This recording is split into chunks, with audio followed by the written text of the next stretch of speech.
કારણે અને જે ગ્રાન્ટ આવે છે ઓક્ટ્રોયની હવેલીમાં એ ગ્રાન્ટમાંથી ડિજિટલાઇઝેશનના જે ચડત રકમ નગરપાલિકા પાસે લેણી છે સરકારશ્રીની એનો હપ્તો કપાય એટલે એટલી ગ્રાન્ટથી પગાર કે પેન્શન આ બધું પૂરું ન થવાને કારણે આ રકમ ચડેલી.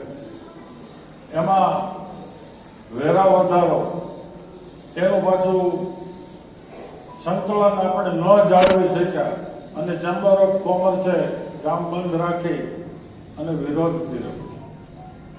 પણ ચાણક્ય નીતિમાં પરમાર સાહેબ સમુદ્રગુપ્ત વખતે ચાણક્ય એવું લખ્યું છે કે રાજવીએ એ રીતે વેરો વસૂલ કરવો કે જે રીતે ફૂલ ઉપર પતંગીઓ અને ભમરો એ ફૂલમાંથી રસ ચૂસી લે પણ ફૂલને ખંડિત થવા ન દે.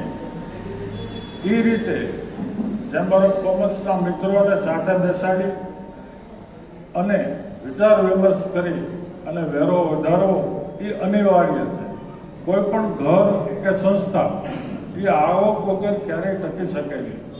તો આપણી સ્થાનિક સ્વરાજ્યની આ સંસ્થા છે એના વેરાઓ એ એટલા બધા બાકી છે અને ખાસ કરીને મદ્રાસ, મુંબઈ, કલકત્તા એના કેટલા બધા મકાનો બંધ હાલતમાં પડ્યા છે જેનું ડિમાન્ડ સતત ચડતું જાય અને વસૂલાત એની થાય નહીં. આ માટે અહીંયા બેઠેલા અમારા મિત્ર એવા ખેમસુરિયાભાઈને કહું કે ભાઈ આવું એક લિસ્ટ તૈયાર કરી અને એ તમે બોર્ડ સામે મૂકો અને એ લોકોને એના એડ્રેસ ગોતી બોલાવીને એનો વેરો વસૂલ કરો. 1/4/78 લગભગ બધાના બાકી છે પૈસા. એના એકાઉન્ટ શાખામાં મેં કામ કર્યું છે, વસૂલાત શાખામાં મેં કામ કર્યું છે. ભીંડી સાહેબ હતા ત્યારે હું વસૂલાત શાખામાં જ હતો અને મને ખબર છે જે લોકો ભરે છે એ જ લોકો ભરે છે.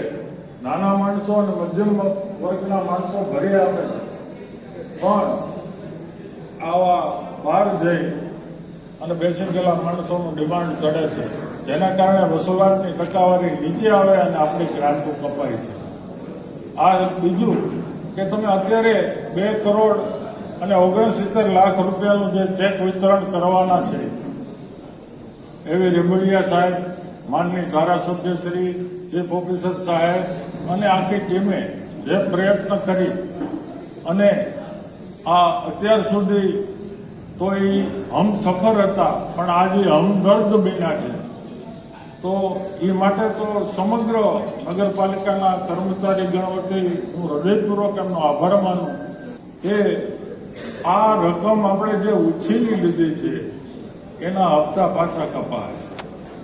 એ પાછા કપાશે એટલે પાછો પેન્શન અને પગારમાં ગેપ આવશે અને ત્યારે પાછી આ જ માથાકૂટ ઊભી રહેશે.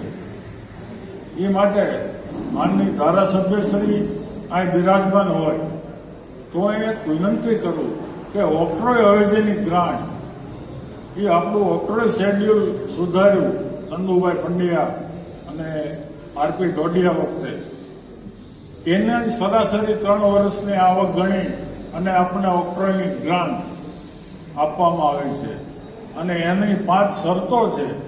એ શરતોમાં એક શરત આરપી ડોડિયાએ એવી જે તે વખતે મૂકેલી કે આ ઓક્ટ્રોય હવેલીની રકમ છે એ કર્મચારીના પગાર એની લેણી નીકળતી રકમ એ ચૂકવતા વધે તો જ અન્ય ખાતામાં કે વિકાસના કામોમાં વાપરવી. તો આ હવે જે પાછી લોન લીધી રિવોલ્વિંગ ફંડમાંથી એના હપ્તા આપણે ક્યાંથી ભરશું? એ માટે વસૂલાત અને આપણે જે વેરો વધારાનો ગામ સાથે બેસી અને સરળતાથી એ વસૂલાત બને ત્યાં સુધી 60-70% સુધી આપણા કર્મચારી મિત્રો પહોંચાડે તો જ આપણે એ રકમ સરકારશ્રીને પરત હપ્તામાં કરી શકીશું. અને આ ઓક્ટ્રોય હવેલીની રકમ છે એ રકમ અન્ય ગ્રાન્ટમાંથી જો એના હપ્તા કપાય તો આ કર્મચારીના પેન્શન અને પગારમાં આ જે ગેપ વધતો જાય છે અને અસંતોષ ફેલાય છે એ ન ફેલાય. આ માટે મારું સૂચન હું અહીંયા રજૂ કરું છું. અને વધારેમાં તો પીડ હો ગઈ પહાડ સી, અબ તો કોઈ ગંગા બહેની ચાહીએ. पीड़ हो गई पहाड़ सी, अब तो कोई गंगा बहनी चाहिए. सिर्फ हंगामा करना मेरा मकसद न था, सिर्फ हंगामा करना मेरा मकसद न था. हर हाल में अब तो ये सूरत बदलनी चाहिए. जय हिंद.